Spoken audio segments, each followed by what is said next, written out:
35% తెలుగు వాళ్ళు ఉన్నారంటే అది మనం వేసిన ఫౌండేషన్ తప్ప ఇంకోటి కాదు.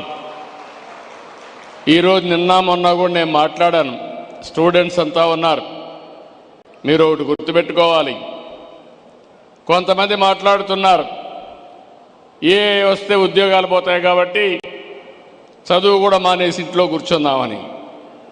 అది సొల్యూషన్ కాదు.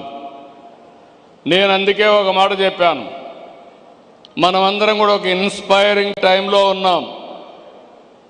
ఇక్కడ ఉండే స్టూడెంట్స్కి మీకు అందరికీ విజ్ఞప్తి చేస్తున్నా, ఈరోజు మీరందరూ గుర్తుంటే ఆలోచిస్తే ప్రభుత్వం అంతా కూడా ఏ విధంగా నేను ఆలోచిస్తున్నానని ఒక విషయం చెప్తున్నాను మీకు. భారతదేశానికి ఆధార్ ఉంది. ప్రతి ఒక్క స్టూడెంట్ యొక్క ఆధార్ ద్వారా ప్రతి ఒక్క వ్యక్తి యొక్క ఐడెంటిటీ ఆటోమేటిక్గా చేస్తారు.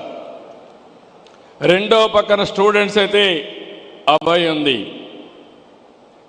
దీని ద్వారా చిన్న క్యారియర్ వరకు ట్రాక్ చేసే సిస్టమ్ వస్తుంది. మూడోది ఫ్యామిలీ అంతా కూడా ఒకటిగా మనం ఐటీలో కానీ చేయగలిగితే ఫ్యామిలీ యాజ్ యూనిట్ ఐడెంటిఫై చేస్తాం.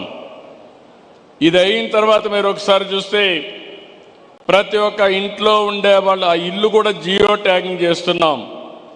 రేపు ఏదైనా విపత్తు వస్తే నాకు ఎవ్వరూ చెప్పక్కర్లేదు, నేరుగా డ్రోన్ ద్వారా ఏ సహాయం పంపించాలన్నా వాళ్ళ ఇంటిపైకి నేను పంపించే అవకాశం వచ్చిందని చెప్పి కూడా నేను మీకు తెలియజేస్తున్నా.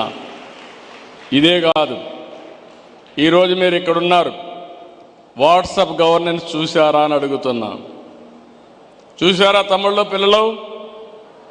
వాట్సాప్ గవర్నెన్స్ తెలుసు అనేవాడు చేలు పైకెత్తండి. వాట్సాప్ గవర్నెన్స్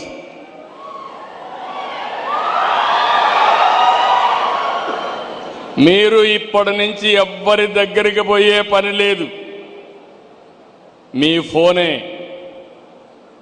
వాట్సాప్ గవర్నెన్స్ కూడా ఇంత మురుపారికి టైపులు కూడా చేసే పని లేదు.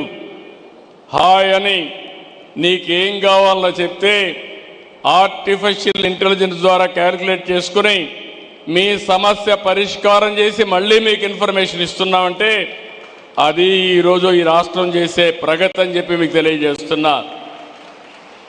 ఈరోజు మీరంతా సర్టిఫికేట్స్ కోసరం, క్యాస్ట్ సర్టిఫికేట్ కోసరం, మార్కుల కోసరం ఆఫీసుల చుట్టూ తిరిగేవాళ్ళు ఇప్పుడు ఎక్కడికి పోయే పని లేదు. 100% అన్ని సర్టిఫికెట్లు అన్ని పనులు ఆగస్టు 15 నుంచి నేరుగా మీకు అందజేసే బాధ్యత రియల్ టైం గవర్నెన్స్లో వాట్సాప్లో ఇచ్చే బాధ్యత మాది.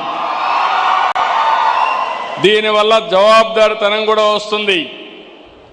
ఎవరైనా ఆఫీసర్ తప్పులు చేస్తే రికార్డ్ అయిపోతుంది, డిలే చేస్తే తప్పులు రికార్డ్ ఇది వస్తుంది. ఇంకొక పక్కన బ్లాక్ చైన్ కూడా పెడుతున్నాం. దీనివల్ల ఎక్కడికక్కడ ఒక అకౌంటబిలిటీ వస్తుంది, మ్యానిపులేషన్ తగ్గిపోతుంది, డిలే కూడా తగ్గే పరిస్థితి వస్తుంది. ఇక్కడ మీ అందరికీ స్టూడెంట్స్ ఇక్కడ ఉన్నారు, మీ అందరికీ ఒకటే విజ్ఞప్తి చేస్తున్నాం. ఇంతవరకు మన తల్లిదండ్రులు కష్టపడినట్టు మనం కష్టపడే పని లేదు. ఈరోజు మైండ్ పనిచేయాలి, మేధోశక్తితో పనిచేయాలి. అందుకే నేను ఒక మాట వాడాను, రాబోయే రోజుల్లో హార్డ్ వర్క్ కాదు స్మార్ట్ వర్క్ చేయాలి. అది పిల్లలు నేర్చుకోగలిగితే ప్రపంచాన్నే మీరు జయించే పరిస్థితి వస్తుంది. ఈరోజు ఒకసారి మీరు చూస్తే హిస్టారికల్ డేటా గవర్నమెంట్లో కానీ ప్రైవేట్లో కానీ డేటా బ్యాంక్ ఉంది, క్లౌడ్లో ఉంటుంది. ఈరోజు ఈ డేటా రాబోయే రోజుల్లో ఒక పెద్ద సంపద. ఆ డేటా కరెక్ట్గా ఉండాలి. ఈరోజు మీరందరూ అలవాటైంది కొన్ని ఆర్టిఫిషియల్ ఇంటెలిజెన్స్ యూస్ కేసెస్ వచ్చాయి, చాట్ జీపీటీ కానీ ఇలాంటి కొన్ని వచ్చాయి. అందులో వాడుకుంటున్నారు, కానీ అందులో వాడుకునేది ఓన్లీ డేటా వస్తూ ఉంది, కానీ మీకు కావలసిన సొల్యూషన్ అందులో వచ్చే పరిస్థితి లేదు. అది మనం తయారు చేసుకోవాలి. అందుకే మీరు చూసినప్పుడు రియల్ టైం డేటా అంతా కూడా మనకి ఈజీగా వచ్చే పరిస్థితి వస్తూ ఉంది. ఎప్పుడూ ఎక్కడా ఊహించలేదు. ఈరోజు మీరు చూస్తే సెటిలైట్ ఉంది. ఒకప్పుడు